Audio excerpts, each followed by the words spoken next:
Welcome to Gospel Truth with Andrew Wommack, a teaching ministry that focuses on God's unconditional love and grace, sharing the good news through broadcast television and Charis Bible colleges worldwide. And now, here's Andrew. Welcome to our Monday's broadcast of the Gospel Truth. Today I'm continuing a series that I started last week talking about the living in the balance of grace and faith. That's the title of this book that I have. This is the very first book that I ever produced. I don't know, 25, 30 years ago or something like that. I've also got it in a study guide. I've also got CDs and I've got DVDs. And I'm teaching this a little bit differently than the CDs and DVDs are, so I just felt impressed to do that. Last Friday I started ministering out of Hebrews chapter 4. So all of these materials are going to be a little bit different approach than what I'm taking right here on the television program. So I say that to make a point that I'm teaching the same truths, but if you take these television programs and put them together with these materials, I think you'll even get a better feel for what I'm saying, because it's the same truth, just approached from a different direction. And I believe it would help you to be able to get hold of this truth. As I said last week, this is kind of the thing that is the major difference between my ministry and most ministries. I feel in a sense like I'm a joint or a ligament, holding two things together. There is the grace camp and there's the faith camp. And basically the grace camp totally rejects the faith camp rejects the grace camp, and they, there's not an agreement between the two. But as this teaching teaches, it's the balance between grace and faith that really releases the power of God. If you take grace to an extreme, it produces passivity and it produces just an acceptance of anything that happens as being God's will. It causes this extreme sovereignty of God type of teaching to where everything that happens is totally up to God, whether it's good or bad. And I tell you, that is terrible. That is a terrible, terrible mistake. I've had people before get mad at me when I counter this extreme sovereignty of God type of thing. And I've had people come up and say, "That's of the devil. How dare you teach this?" And I've taken their own teaching and turned it back on them and said, "Now wait a minute. Don't you believe that everything that happens is God's will?" And they say, "Yes, absolutely." And I say, "Well, then I couldn't be teaching this if it wasn't God's will." And then they'll get mad and say, "No, this is not God." Well, you're violating your own teaching because you're saying that everything that happens is God's will. That just doesn't work. That is an extreme. I believe in the sovereignty of God, but not the sovereignty of God the way it's taught by most fundamental type Christians, to where God just controls everything, and it's up to God whether you get healed. It's up to God whether or not you prosper. It's up to God whether or not you have joy. God just moves us around like a chess piece and we have no part in it. That's not true. It's not just God's grace. We have a part to play, and that's what the Bible calls faith. But then on the other hand, there's an extreme type of faith to where they don't acknowledge that grace is how God moves, and that God doesn't give us what we deserve, and He doesn't respond to our faith. Our faith, if it's understood properly, true Bible faith is just a positive response to what God has already done. It is not something you do to gain a positive response to God. So that's what I was teaching on all last week. And then on Friday's broadcast, I began to get into Hebrews chapter 4, where it talks about that there is a rest for the people of God and that we have to labor to enter into that rest. It takes some effort in the renewing of our mind to get to a place to where we have peace and we are just trusting and relying on what God has done and not trusting in our own goodness. We are not approaching God on the basis of our performance. Man, I've already said a lot, but that's what we've been talking about. I want to turn over to Genesis chapter 1 and chapter 2 and begin to illustrate this, because in Hebrews chapter 4, where it starts talking about this rest, it refers back to God, how that He rested on the seventh day. This is a quotation from Genesis chapter 2, and in verse 2 it says, "On the seventh day God ended His work which He had made, and rested on the seventh day from all His work which He had made." So God rested on the seventh day. And last Friday I was explaining, this wasn't because He was worn out. God doesn't get tired like that. God doesn't have to rest. There is no limits to His strength and His ability. When it says that He rested because everything was complete. It was so perfectly done that the Lord didn't have to respond to us and all of a sudden, do something to meet our needs.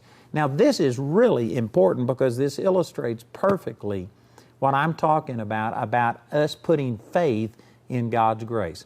So let's go back to Genesis chapter 1. And in Genesis chapter 1, you'll notice that God created the heavens and the earth first. And then in verse 3, God said, "Let there be light," and there was light. You know, as you're going down, this was on the first day of creation. It was actually the fourth day when God created the sun, the moon, and the stars. So He created light 3 days before He created a source for that light to come from. Boy, that's significant. Anyway, there's a great truth there. I'm going to pass on that, but this is just amazing to see how God created the earth, the heavens and the earth. Then He said, "Let there be light." And then He commanded all the waters to be brought into one place and let the dry land appear. And then He spoke and created trees and vegetation. And then He created the animals in the sea and on the dry land. And then in the 26th verse, He said, "Let us make man in our image, after our likeness, and let them have dominion over the fish of the sea, over the fowl of the air, and over the cattle, and over all of the earth, and over every creeping thing that creepeth upon the earth." And it goes on and talks about all of this. If you study this, and I'm not going to take time to study, I'm just going to point this out, but you can read all of this in Genesis chapter 1. Man was created on the last part of the sixth day. And I say that because on the sixth day, God started creating the animals, and then after He had created the animals, He created man, and He brought the animals to man to see what He would name them. So anyway, He created all of the land animals and men on the sixth day, and then in chapter 2, He rested on the seventh day. So the point I'm making is that man wasn't created first, even though this was really the goal and the focal point of God's creation. Man was created last, at the very end of the sixth day. And I believe the significance of this is that God created everything that man would ever need. He anticipated all of our needs, and He created all of the supply first.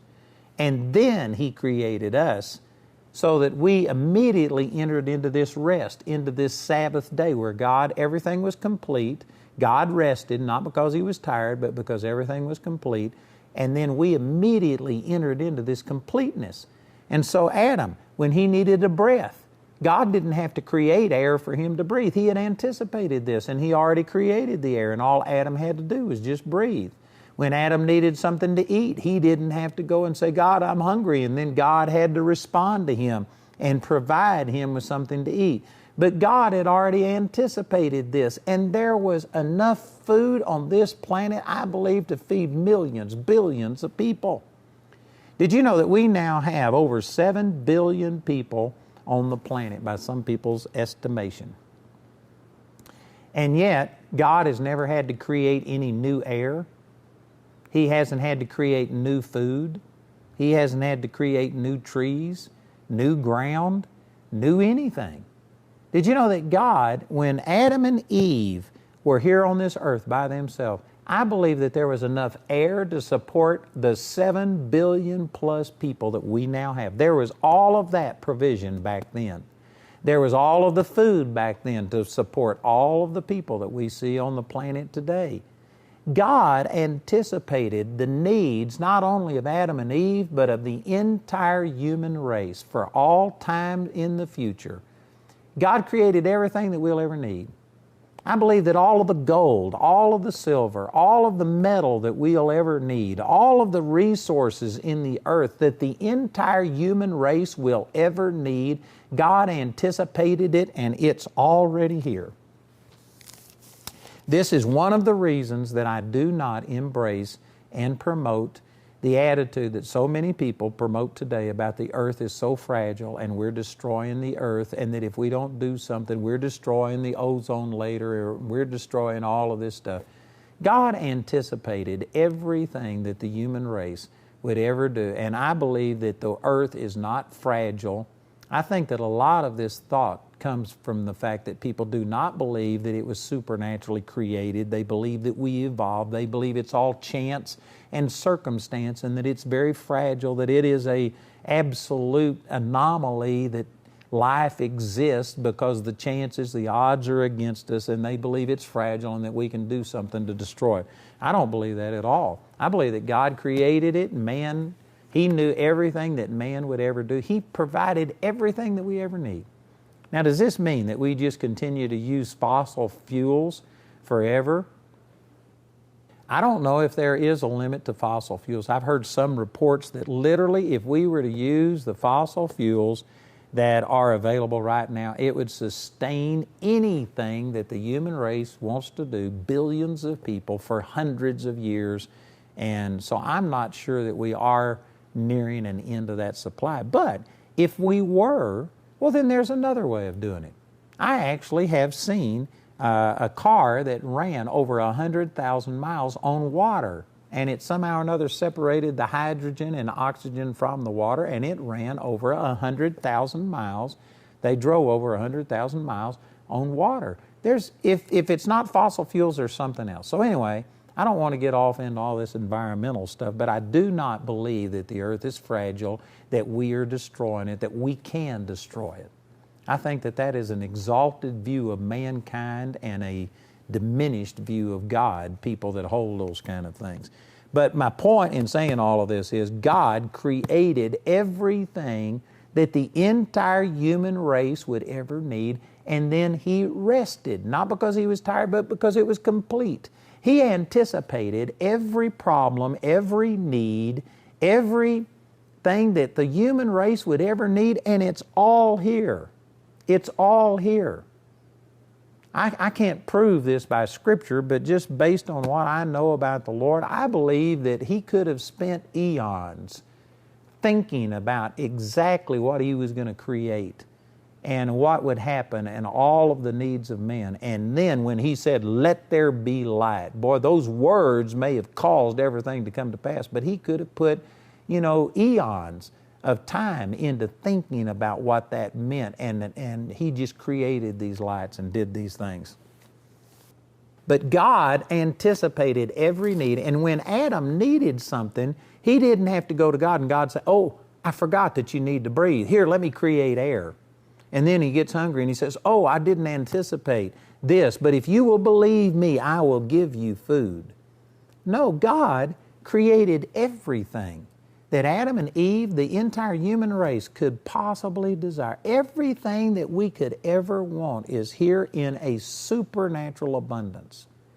And did you know that when sin entered into the world and death began to come by sin, people died, animals died, plants died, and things like this, God had anticipated this so that He gave the ability for the creation to procreate. Look at some of the wording of this. This is just amazing. In verse 11 it says, "And God said, Let the earth bring forth grass, the herb yielding seed, and the fruit tree yielding fruit after his kind, whose seed is in itself upon the earth, and it was so.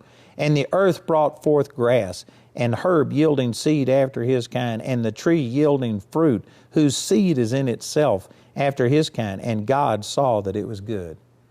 Did you know that we read that and we think, well, this is kind of wordy. Why didn't He just say, "Let there be grass, let there be trees, let there be herbs"?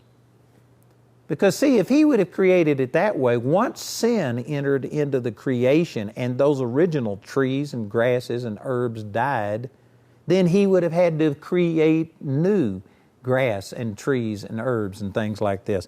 But when He created it, it's very specific the way He said it. "Let the earth bring forth grass, the herb yielding seed, and the fruit tree yielding fruit after his kind, whose seed is in itself."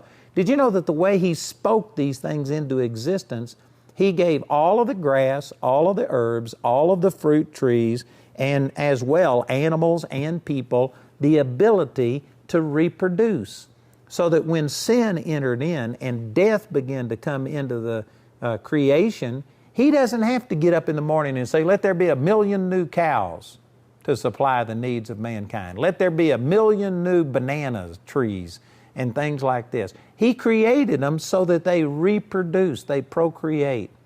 And what this means is that when God rested, this is really significant because He has never had to create again.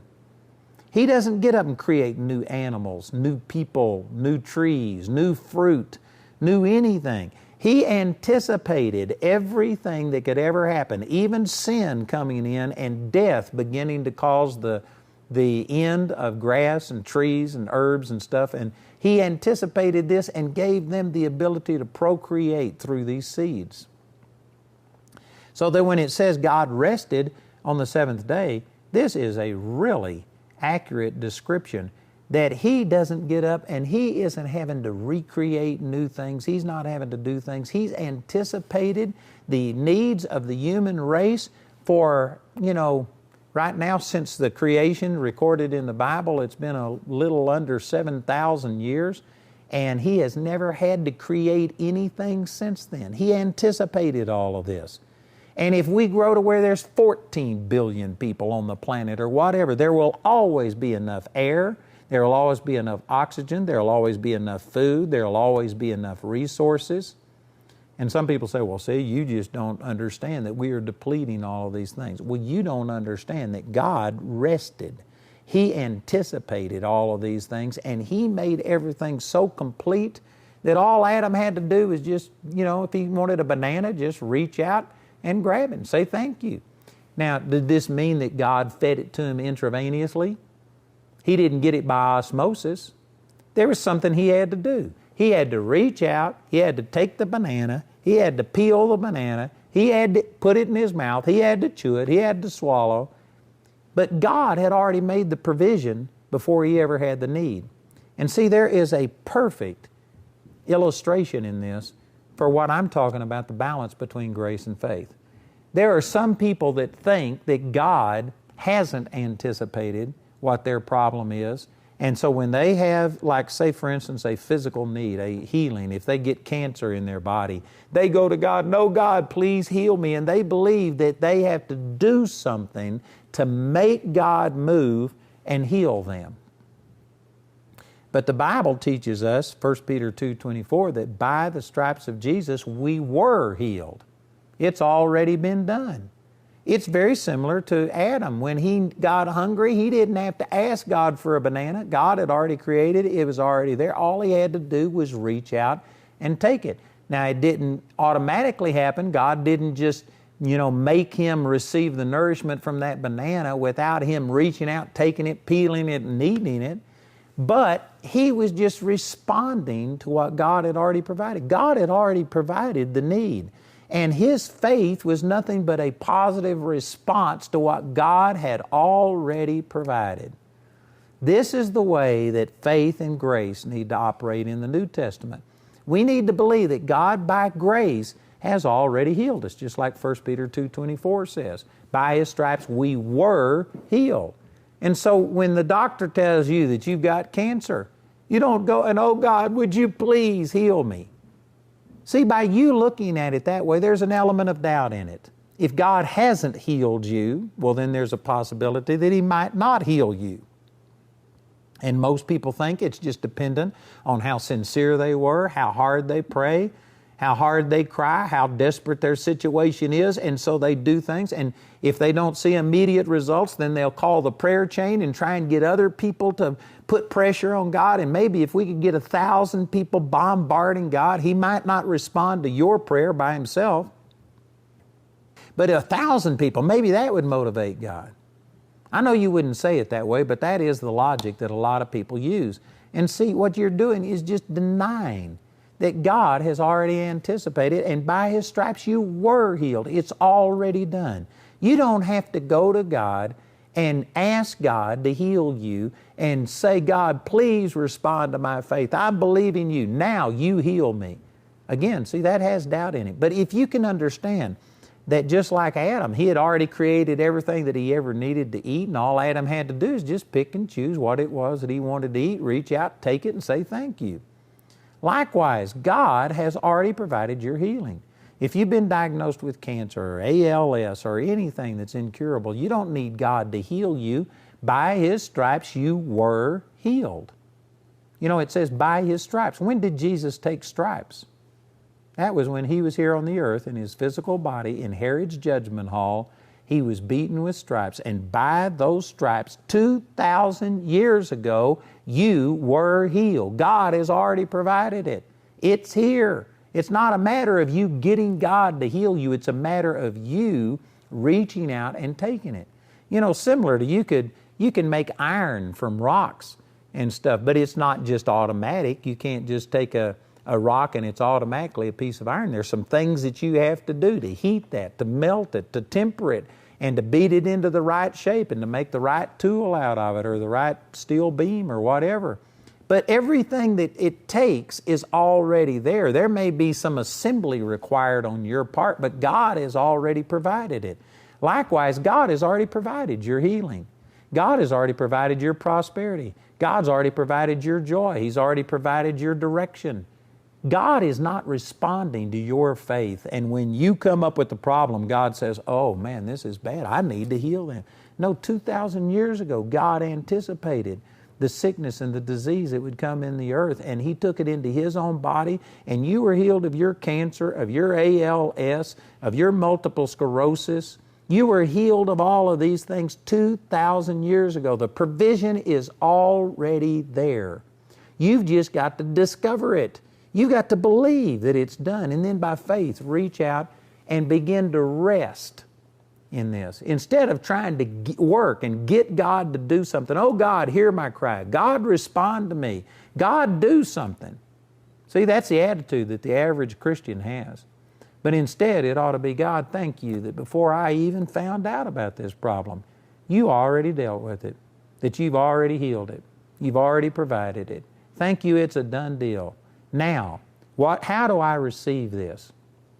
And you go to the Word and you begin to find out how people received from God, how they believed God, how they reached out and appropriated. And you find out that God is no respecter of persons, Romans chapter 2, verse 11. And so you just say, praise God, if that worked for them, it's going to work for me. You follow these instructions, you reach out and you take what has already been provided for you through grace. Man, I hope that this helps you. This just really, really blesses me. And I'm going to continue to talk about this and show you that this is what the Sabbath was all about. Most people have totally missed the symbolism of the Sabbath and have just observed the physical day, and they have missed the whole point here. And we're going to be dealing with this, and I think it's going to make a big difference in your life. So I encourage you to continue to listen in. Let me remind you that I'm offering this book entitled Living in the Balance of Grace and Faith. I have a study guide on this. I have the teaching in CD and in DVD that was taken from a meeting, and then other DVDs that were taken from the television program. We also have the book in foreign languages. If you'll listen, our announcer is going to give you all of this information, and I encourage you to please call or write and receive these materials today. Andrew's complete series, titled Living in the Balance of Grace and Faith, is available as a live teaching on either CD or DVD, or in a DVD set as seen on TV. This teaching is also available in book form in English and Spanish, or you can get it in a companion study guide. The study guide will deepen your personal understanding and is perfect for home groups and Sunday schools. Also, you'll be able to print off the questions, outlines, and scriptures from the PDF files on the data CD. Each of these valuable resources are available for a gift of any amount. This entire series is also available for audio download absolutely free from our website. Go to awmi.net to see all the ways you can get this teaching. The fourth audio teaching in today's series is titled Entering the Rest. It's available for a gift of any amount when you write or call. We encourage everyone to give, but if you're simply unable to afford it, Andrew and his partners will provide this 4th CD free of charge. If you'd like to help us continue to provide these valuable free resources for those who cannot afford them, please become a Grace Partner today by calling or going to our website. You can use your credit card to order these resources or become a Grace Partner through our website at awmi.net. While you're there, you can discover more product details and download additional free resources. Or call our helpline Monday through Friday from 4:30 a.m. to 9:30 p.m. Mountain Time. Our helpline number is 719-635-1111. If the lines are busy, remember you can order ministry materials or become a Grace Partner 24 hours a day, 7 days a week at awmi.net. To write us, use the address on your screen. We appreciate your generosity and hope to hear from you today.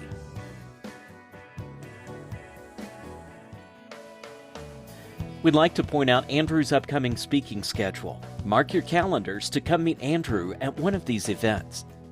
In the month of August, he'll be at the Sanctuary in Woodland Park for the Healing is Here conference and in Chicago, Illinois. In September, he'll be in Charlotte, North Carolina, Johnson City, Tennessee, Colorado Springs, Colorado, and back in Woodland Park for the annual Andrew Wommack Ministers Conference. For more details on Andrew's next meeting in your area, visit our website at awmi.net. By my own hands, by God through me, I've witnessed someone's knee being healed. My legs would spasm, and last night when Barry called out, "Every muscle spasm to be gone in Jesus' name." I'm healed. It's done. This is Jeff, right? Jeff's got a story because he's been healed of multiple sclerosis. Balancing without a cane for the first time in 10, 12, 13 years. That's a pretty big deal. Something has happened that is going to go out from here, and this is going to have ripple effects. I think it's bigger than what any of us know.